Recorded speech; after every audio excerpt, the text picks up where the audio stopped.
Se você viu Homem-Aranha A Ameaça de Electro, você provavelmente conheceu o Electro, e ele foi confirmado para Homem-Aranha 3. E é sobre ele que eu vou falar nesse vídeo daqui.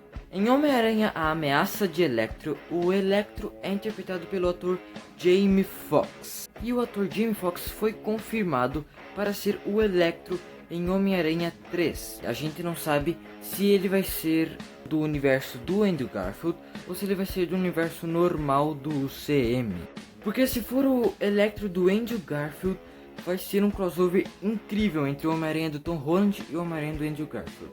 Eu vou admitir que eu não gostei muito do Homem-Aranha do Andrew Garfield nos dois filmes que ele teve, porque eu achei meio fraco os dois filmes. A única coisa que eu gostei nesses dois filmes foi o visual do Electro.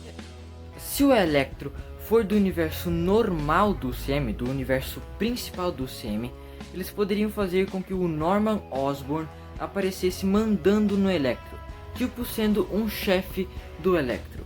E nesse filme mesmo, ou em algum outro, eles poderiam fazer o Norman Osborn com a ajuda do Electro, criando o Sexteto Sinistro. O Sexteto Sinistro poderia aparecer ou no final do filme do Homem-Aranha, de Homem-Aranha 3, ou num quarto filme do Homem-Aranha, ou até mesmo num filme solo do Sexteto Sinistro. Eu acho difícil, né? Solo de uma equipe. Então, num filme do Sexteto Sinistro. Galera, se o Sexteto Sinistro aparecer mesmo nesse filme, vai ser de explodir cabeças.